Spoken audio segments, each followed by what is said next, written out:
So I have a bit of change of scenery because I want to talk about something real today. I'm at the beach. I've never really been a beach person, but this is where I ended up.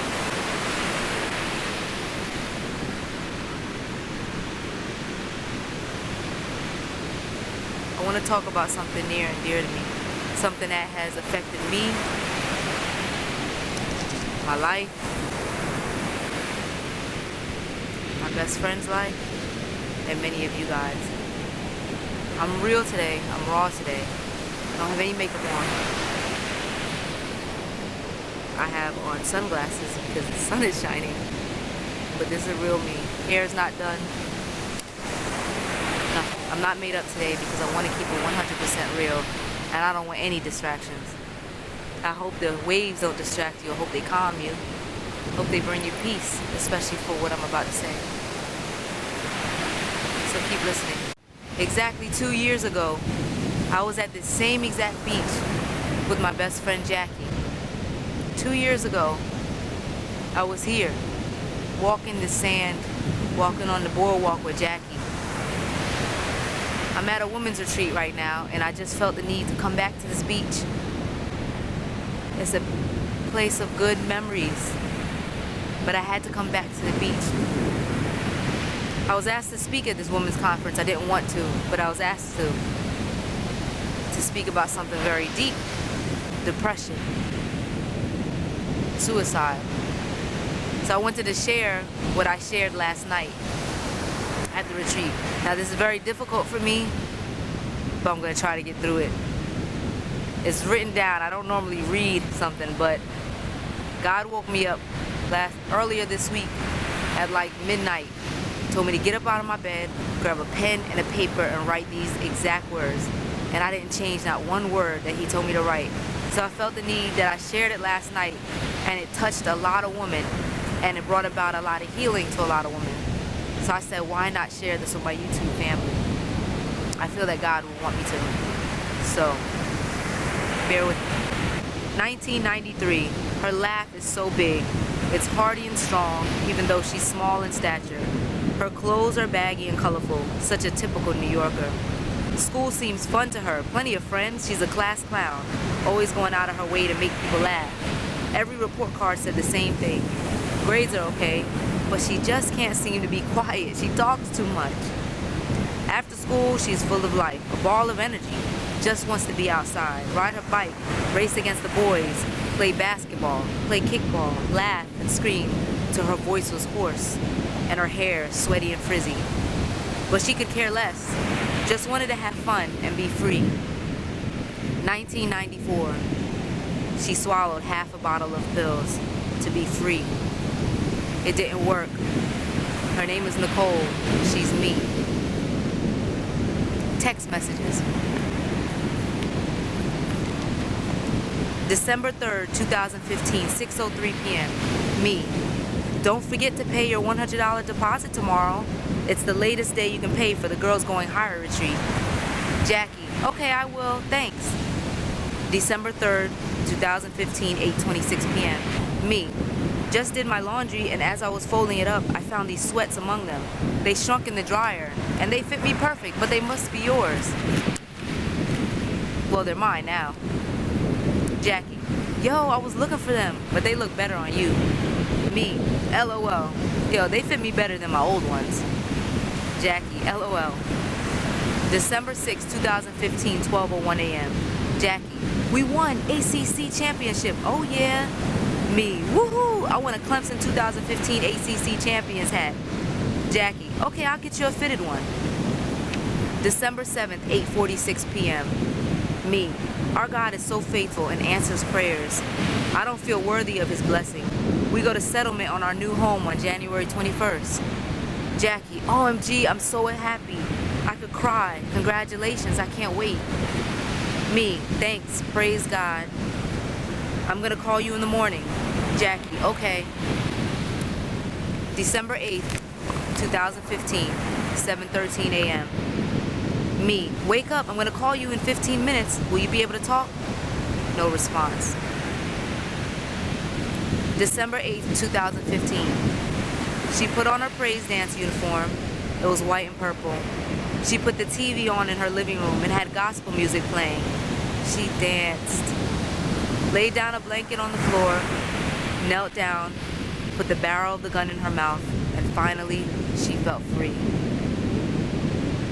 My best friend of over 17 years, Jacqueline Letitia Latimer, went home to be with the Lord on December 8, 2015.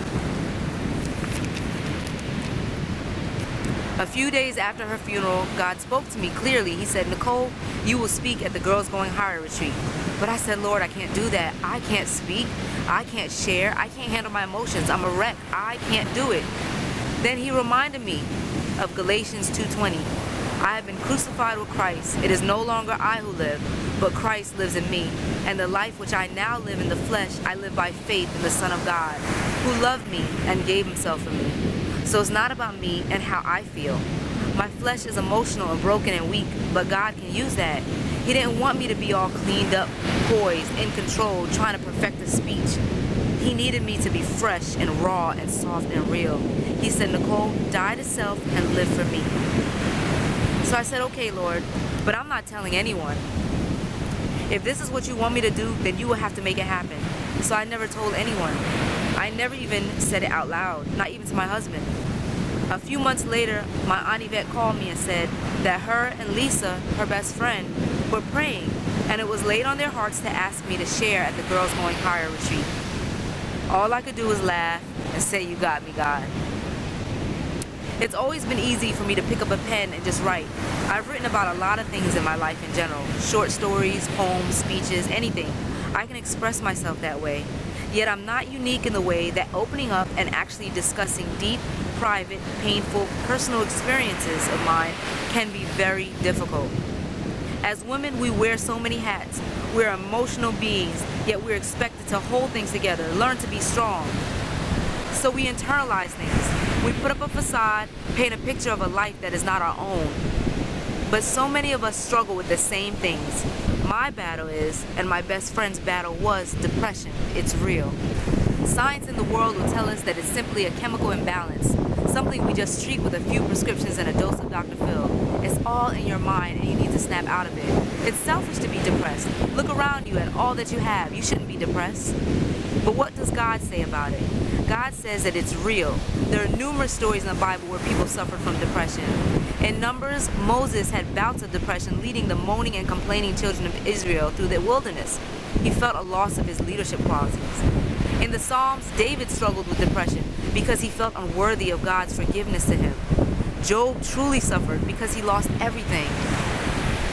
There's a common denominator here, loss or void. As a teenager and an adult, depression was very real in my life.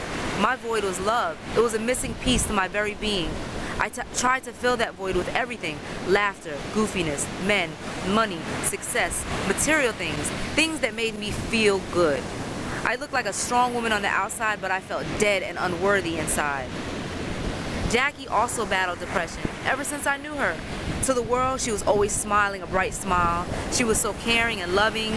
She was the choreographer and leader of her church's praise dance team. She was in a gospel singing group, active in her community, had her master's degree, and was the director of drug counseling centers in the whole state of South Carolina. Yet as her best friend, I saw the void that haunted her. I knew how much depression was grabbing hold of her. The difference between her and I is that my pills didn't work. So what do we as women of God do? Proverbs 12:25 says, anxiety in the heart of man causes depression, but a good word makes it glad. Matthew 11:28-30 says, come to me, all you who are weary and burdened, and I will give you rest. Take my yoke upon you and learn from me, because I am gentle and humble in heart, and you will find rest for your souls. For my yoke is easy and my burden is light. God's word is the prescription for depression. He loves us and we have hope in him. Depression is about self, and that's very hard to hear. It's about a loss or a void or an unhappiness or unworthiness that we feel in our life. But if we trust in God and believe in him and say that we want to take up his cross and follow him, then we must die to self. Fixate our eyes on him and not on ourselves. It won't be easy, trust me, I know.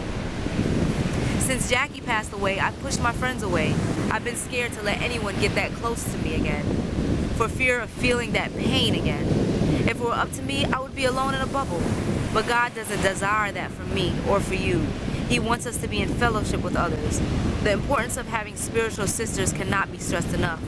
We are not walking this walk alone. There are many women right now who are battling depression. Many who are watching this video right now. You may be battling depression. You may have attempted suicide. You may know someone who has attempted and been successful. My sisters, you're not alone. I challenge you to break your shell of shame and embarrassment, stop internalizing it, and allow others in to help you. You are worthy of God's love, and His Word holds the prescription to save your life. Ladies, that was so hard for me to speak, to say out loud, to admit. I put on a facade. People see me, they say I'm happy-go-lucky, and for the most part I am, but you don't know my battles. You never know someone's battles, and that's why it's just so important to be in tune with your friends, to listen to them, to not judge them, to be there for them, to be a support for them, to tell them that you love them, because you never know what they're battling. I hope and I pray that this has touched someone, even one person.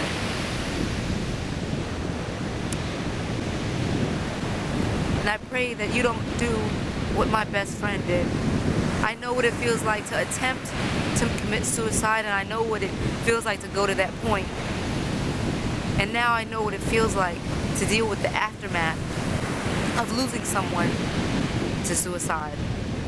So I pray if that's you, or you know somebody that's in that state, that you pray for them and you be there for them. If you guys have any questions, I'm willing to be transparent and share anything with you guys. You can leave it in the comments below. I love you and thank you for being a support to me and helping me to be an outlet, because this is part of my healing process.